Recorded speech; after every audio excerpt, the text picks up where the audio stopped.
Psychopaths.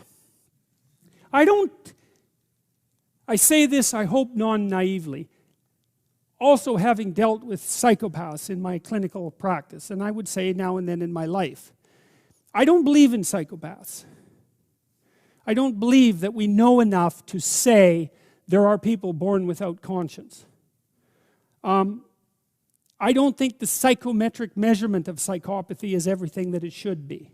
I've been trying to model it in the big 5 domain. I think, now it's complicated because, so I would say a psychopath, a classic psychopath, is likely extroverted, especially assertive, disagreeable, and unconscientious, and maybe extremely low in neuroticism, so you can't frighten them. But, so that's a rare combination because it's extreme on many traits, right?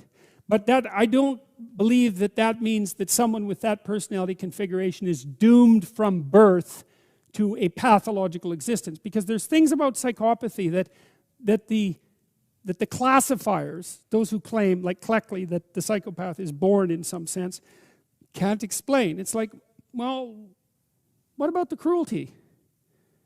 There seems to be a motive there, you know, they're passionless and they lack emotion. Well, why are they cruel then?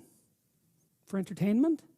Well, but then you have to explain the entertainment motivation. Like there's a failure in some sense with the classic psychopathy theorists to come to grips with the problem of malevolence. It's skirted over, and you can't do that if you're talking about psychopathy. It's like malevolence is the bloody issue here. And so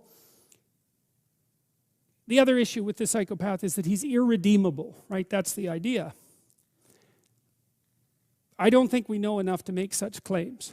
Now, and that doesn't, I know the psychopathy literature quite well, and I have great respect for the primary researchers in the field. I want to make that perfectly clear. But we're talking at a different, we're approaching the problem from a different level of analysis here, something like a spiritual level of analysis. And I don't think that there's an easy translation from the descriptive, psychometric, psychiatric approach to the spiritual level. They don't match. And I'm more likely to say, let's not assume the soul is doomed from birth, right? And I'm loath to think that there are people born irredeemable. Although I do think there are irredeemable people. You know, the death penalty issue is interesting in that regard, you know, because I've read a lot about really terrible people. And I've also read a lot about what really terrible people said about themselves. And many of them wished for the death penalty.